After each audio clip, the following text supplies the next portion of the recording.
Cie, 2, 3. Dan sana sadanya, jangan lupa sebelum tonton video ko, tekan tombol subscribe dan aktifkan lonceng notifikasi supaya dan sana bisa menonton video-video terbaru dari kami. Komen serta share ke kawan-kawan ya.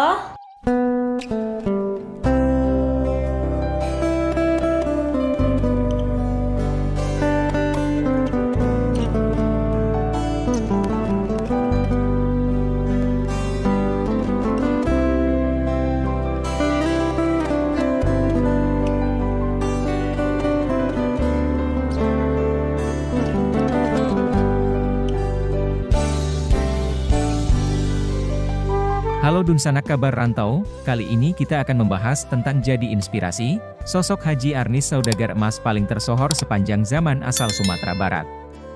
Yuk ditonton videonya sampai selesai dan sebelum itu jangan lupa untuk subscribe, like, komen dan aktifkan notifikasi agar Dunsanak tidak ketinggalan dengan video-video terbaru kami.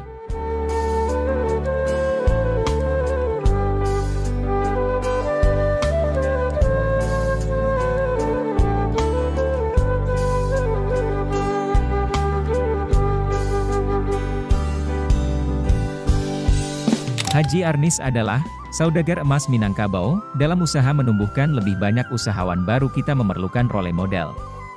Contoh-contoh Haji Arnis yang menginspirasi dan memberikan motivasi serta semangat kepada generasi muda untuk menjadi pengusaha. Buku kisah hidup Haji Arnis Saleh ini adalah salah satu yang bisa menginspirasi kita. Haji Arnis adalah pedagang emas yang sukses. Bukan hanya di Sumatera Barat, tetapi juga di Indonesia, dia sukses karena memang punya bakat dan bawaan sebagai pedagang emas. Ada resep bagi orang yang berdagang emas. Biarlah kena tipu, tetapi jangan pernah menipu. Dagang boleh rugi, tapi jangan merugikan orang lain. Haji Arnis mengamalkan ajaran tersebut dengan baik, sehingga ia bukan hanya sukses tetapi disenangi banyak orang. Sebuah kisah hidup atau emas Minangkabau yang malang melintang dalam memuar seorang saudagar mengelola usaha di bidang yang langka ini.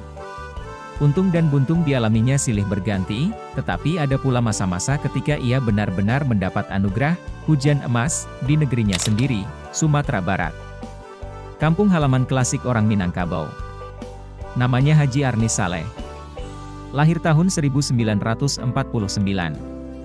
Ia dianggap sebagai salah seorang pedagang emas paling sukses di Sumatera Barat dalam 2 dekade terakhir. Bagi kebanyakan peminat sejarah dan biografi agaknya cukup mengherankan juga mengapa tulisan tentang sejarah perdagangan emas tradisional begitu langka dalam penulisan sejarah Indonesia selama ini. Sementara kajian sejarah tambang emas dan perdagangan cara online zaman sekarang relatif berlimpah ruah. Saya tak mau berspekulasi dengan jawaban pertanyaan ini. Hipotesis sederhana saya adalah karena tidak mudah menemukan data dan dokumen yang terpercaya. Khususnya tentang perdagangan emas tradisional dimanapun mengingat transaksi barang dagang yang bukan untuk dikonsumsi ini, umumnya berlangsung secara lisan. Memang inilah salah satu modal utama keberlangsungan bisnis barang langka ini. Lagi pula, karena komoditi emas merupakan barang halus, langka, unik, berharga, mahal, dan berisiko tinggi, maka hanya mereka yang memiliki kalkulasi dagang yang canggih dan keberanian mengambil risiko sajalah yang mau menempuh jalan ini. Mungkin juga karena sifat paradoks dari nilai ekonomi emas itu sendiri. Emas sering dikatakan sebagai barang langka, indah, dan unik.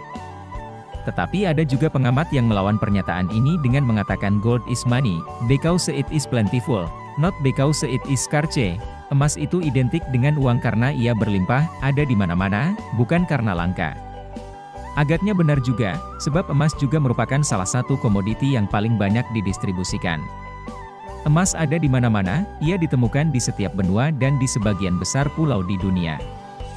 Di Indonesia pada umumnya dan di Minangkabau khususnya, sekalipun berdaya upaya untuk menyimpan emas karena bagi mereka emas adalah pertahanan terakhir dalam menghadapi krisis ekonomi rumah tangga. Tak syak lagi, emas memiliki nilai ekonomi sebagai pengendali nilai mata uang dan barang selama ribuan tahun, dan merupakan aset penting yang paling aman. Emas mampu mempertahankan nilai jangka panjang, dan tidak mudah dipengaruhi oleh kebijakan ekonomi berubah-ubah di masing-masing negara. Penelusuran biografi saudagar di bidang yang satu ini merupakan salah satu cara untuk mengatasi kekurangan sumber selama ini. relatif berhasil menggali banyak informasi yang belum dikenal dalam kepustakaan sejarah Indonesia selama ini. Dalam sejarah Nusantara, Indonesia, orang Minangkabau dikenal sebagai suku bangsa yang relatif menonjol dengan tradisi dagang dan kesaudagaran mereka.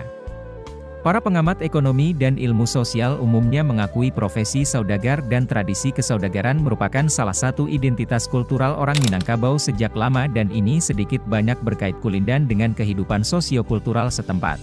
Sejumlah masyarakat Sumatera Barat telah merasakan kebaikan materi yang diberikan Arnis Saleh dalam pembangunan di ranah Minang. Sosok Arnis Saleh menjadi tempat berkumpulnya kaum yang berharap datangnya bantuan dari keberkahan usaha emas saudagar Minang yang sukses di perantauan. Sejak dulu orang Minang tidak pernah merubah haluan untuk menjadi berdagang. Berdagang merupakan salah satu sumber pintu rezeki yang dijamin Allah sebagaimana prinsip hidup kebanyakan orang Minang. Arnis Saleh Datuak Malano Basa merupakan salah satu cermin perantau Minang yang sudah menikmati keringat kesuksesan di kala senja. Tidak sedikit bantuan masjid yang telah disalurkan, bahkan angka yang disedekahkan tidak tanggung-tanggung. Begitulah seharusnya prinsip hidup yang dimiliki orang Minang jika telah sukses di perantauan. Mereka tidak lupa dengan kampung dan kaumnya di kampung halaman. Seperti pembangunan Masjid Taqwa Muhammadiyah Kauman Padang Panjang pada 2019, Arnis Saleh menjadi donatur utama penyediaan karpet sholat kualitas terbaik sepanjang 1000 meter persegi, Top Sumbar, Co. ID 15 Desember 2019. Demikian pula dengan karpet Masjid Islamic Center Padang Panjang yang merupakan juga bukti kedermawanannya. Selain itu ia juga melunasi utang pembangunan masjid yang hampir mencapai 1 miliar rupiah. Jika ditelusuri, maka wajar ia menggelontorkan uang sebanyak itu karena Arnis Saleh merupakan putra asli Minangkabau yang lahir di Padang Panjang tepatnya Batipuh X Koto. Dalam telusuran penulis, ternyata anaknya adalah bekas wali kota Padang Panjang 2013 hingga 2018 yang memimpin Padang Panjang selama 5 tahun yang namanya sudah tidak asing bagi warga yaitu Hendri Arnis. Kegigihan, semangat tinggi dan tidak mau menyerah menjadi kunci prinsip keberhasilan Arnis Saleh meraih semua pencapaian sekarang, bermodalkan insting berdagang yang diasah sedari kecil menjadi sebuah ketekunan yang telah diraih dalam meraup pundi-pundi emas yang telah bergelimang cabang-cabang di seluruh Indonesia. Khususnya di Sumbar sebut saja tokoh emas murni, tokoh emas jewelry yang menjadi bagian dari cabang emas Arnis Saleh. Sebenarnya dari penuturan para pencetus Yayasan Pusat Kebudayaan Minangkabau, YPKM, berangkat dari pemikiran para tokoh budaya Minangkabau tahun 2011 yang ingin membentuk sebuah pusat literasi budaya Minangkabau berbadan hukum resmi. Akhirnya dimotori oleh Alwi Karmena, Mestika Z, Darman Moenir dan lainnya sehingga baru terbentuk menjadi lembaga resmi pada tahun 2015. Di antara visi yang dibangun ketika itu, terwujudnya kebudayaan Minangkabau yang rahmatan lil alamin. Namun di balik itu semua, seiring perjalanan waktu hingga 2021 dikarenakan banyak para pendiri yang telah meninggal dunia, seperti Mestika Z, Darman Moenir. Maka, para pendiri lainnya bersepakat untuk melakukan perubahan melalui notaris pada tanggal 22 Februari 2021 dan disahkan melalui surat keputusan Kementerian Hukum dan HAM Republik Indonesia pada tanggal 24 Februari 2021. Tidak ada perubahan pada komposisi Dewan Pendiri, namun pada struktur Dewan Pembina dan Kepengurusan dilakukan perubahan kepengurusan periode kedua tahun 2020 hingga 2025. Pada periode kedua ini PKM diketuai oleh Syofwan Karim sebagai Ketua Umum dan Hasril Caniago sebagai Ketua dan seterusnya. Berdirinya PKM berangkat dari semangat akan adanya sebuah lembaga yang bergerak secara terus-menerus dan sistematis, merayakan ragam budaya Minangkabau. Alhasil, agenda melewakan buku, Arnis Saleh Saudagar Emas Minangkabau, menjadi agenda perdana PKM dalam setiap adat Minangkabau sebagai bagian dari membesarkan, mengembangkan, memartabatkan dan menyemarakan dalam melihat dinamika kehidupan masyarakat Minangkabau sekarang. Kehadiran PKM menjadi bagian penting dalam menggelorakan kembali semangat berminangkabau dalam merespon arus globalisasi yang semakin berhembus.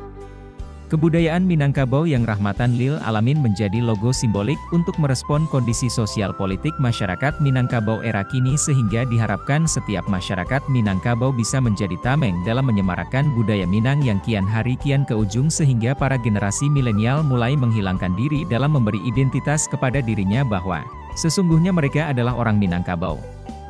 Dalam visi yang dicetuskan, PKM mengungkapkan sejarah diri sebagai wadah merevitalisasi kebudayaan Minangkabau dalam mengusung misi melakukan kajian kebudayaan secara komprehensif dalam mempromosikan nilai kearifan lokal serta mengembangkan diplomasi kebudayaan dengan membangun database kebudayaan Minangkabau. Visi dan misi menjadi tujuan dalam mengendarai nahkoda organisasi PKM menuju tempat tujuan sehingga betul-betul dapat diharapkan kehadiran dalam menyemarakan setiap agenda kebudayaan, tokoh, yang terus mengingatkan betapa pentingnya memperkenalkan kepada generasi sekarang yang tidak mau tahu dan tidak ingin mengenal lagi seperti apa budaya Minangkabau itu sebetulnya. Dengan adanya Alek Malewakan peluncuran buku Arnis Salah Saudagar Emas Minangkabau menjadi bukti eksistensi budaya Minang dalam mempertahankan nilai-nilai yang masih dipegang erat orang Minang terutama generasi milenial Minang yang terbawa arus perubahan. Oleh karena itu, dengan ditampilkannya sosok Arnis Saleh dalam peluncuran buku, diharapkan menjadi inspirasi dan semangat bagi kaula muda Minang untuk bermental wirausaha dalam menggali potensi diri keaslian Minangkabau. Sebab, dari dulu suku Minangkabau telah dikenal sebagai suku perantau yang mendiami di berbagai tempat belahan di bumi manapun. Dari merantau tersebut, pilihan orang Minang cuma satu, berdagang. Dan akhirnya sukses berdagang di perantauan dan kemudian pulang ke kampung halaman dengan memberi bantuan, membangun kampung halaman dan mendedikasikan sebagian kekayaannya untuk masyarakat kampung yang membutuhkan.